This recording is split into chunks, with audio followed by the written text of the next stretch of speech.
नववर्ष के मौके पर प्रदेश भाजपा अध्यक्ष वीडी शर्मा ने संगठन स्तर पर पार्टी को और मजबूत बनाने का संकल्प लिया।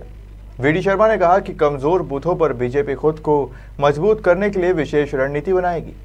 वहीं जहां मजबूत है वहां पार्टी को और मजबूत करने के लिए काम किया जाएगा। समर्पण निधि के जरिए प्रत्येक कार्यकर्ता मंडल को सशक्त बनाने के लिए विशेष तौर पर काम करेगा।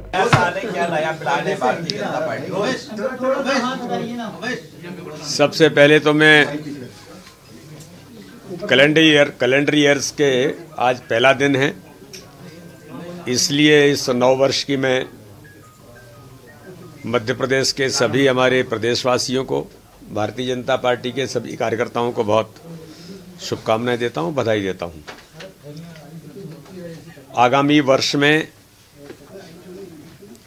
भारतीय जनता पार्टी अपने संगठन कार्य के विस्तार और काम के सुदृढ़ीकरण का जो हमारा अभियान है, यही हमारा इस वर्ष का चाहे प्लान कहें या आगामी रणनीति कहें, इसी आधार पर हम काम करने वाले हैं कि हमारा जो ये वर्ष है वो संगठन पर्व का वर्ष है। श्रद्धेय केशव ठाकरे जी के जन्म शताब्दी वर्ष पर हम बड़े पैमाने पर इस अभियान को करने का हमने, जो मैंने कहा, कार्य विस्तार और कार्य के सुदृढ़ीकरण का अभियान हमने लिया है, जिसमें दो बड़े हमारे टारगेट हैं कि प्रत्येक बूथ को सक्षम बनाने के लिए भारतीय जनता पार्टी ने जो विस्तारक योजना की है, क्योंकि ठाकरे जी ने अपने जीवन का एक एक पल भारतीय जनता पार्टी के संगठन को मध्य प्रदेश के अंदर और पूरे देश के अंदर एक पद्धति को विकसित करने के लिए और एक आइडियल ऑर्गेनाइजेशन बनाने में जो अपना जीवन लगाया, ऐसे हजारों हजार कार्यकर्ताओं ने भी भारतीय जनता पार्टी को जो खड़ा किया है। तो इस वर्ष उनके जन्म शताब्दी वर्ष पर हम लोगों ने तय किया है कि हम ज़्यादा से ज़्यादा समय लगाकर अपने संगठन का, जहां हम कमज़ोर हैं वहां सशक्त बने और जहां सक्षम है वहां और हम आज के तकनीकी के युग में कैसे और अच्छे बने।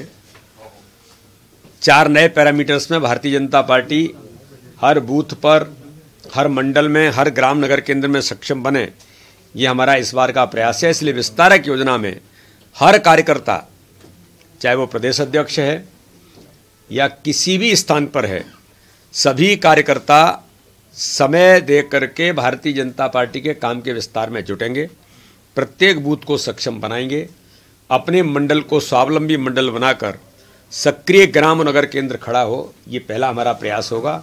और समर्पण निधि, ये भी हमारा इस बार का लक्ष्य है। और कई इस प्रकार के पैरामीटर्स, इसमें हमारे यूथ कनेक्ट, नौजवानों को भारतीय जनता पार्टी के साथ ज़्यादा से ज़्यादा जोड़ना, हर समाज वर्ग के लोग वो भारतीय जनता पार्टी के साथ कैसे जुड़ें, इस पर भी हमारा मोर्चों के माध्यम से और अन्य प्रकल्प से लेकर के भारतीय जनता पार्टी के संगठन तंत्र में हम इस प्रकार का प्रयास इस वर्ष करेंगे और इस पर लगातार हमारा काम चल रहा है। मैं पुनः एक बार सबको बहुत बहुत बधाई देता हूं। पत्रकार मित्रों को भी इस कैलेंडर ईयर की बहुत बहुत शुभकामनाएं देता हूं। हो गया? मैं मध्य प्रदेश के सभी प्रदेशवासियों के साथ साथ भारतीय जनता पार्टी के सभी कार्यकर्ताओं से भी विशेष अपील करना चाहता हूं कि जिस प्रकार से कोरोना का संकट, तीसरी लहर की जिस प्रकार की आहट हो रही है, उसमें हमारी सरकार, माननीय मुख्यमंत्री जी लगातार पूरे अपने प्रशासनिक तंत्र के साथ गंभीरता से काम पहले भी चल रहा था, बीच में हमारी अच्छी तैयारी हुई है। हम अलर्ट हैं, लेकिन हमको सजग रहने की और जरूरत है। मास्क लगाना, सैनिटाइजर से लेकर के सोशल डिस्टेंसिंग जो सरकार ने नॉर्म्स तय किए हैं, और साथ में ही मुझे ऐसा लगता है कि वैक्सीनेशन में जो लोग बचे हैं उनको वैक्सीनेशन कराना, दोनों डोज लग जाएं, जो बचने का सबसे बड़ा माध्यम है। लेकिन ये संकट टला नहीं है। आगामी समय में कोरोना के संकट में फिर हमको और सजग रहने की और सावधानी रखने की जरूरत है। मैं सबसे एक बार पुनः अपील करता हूं।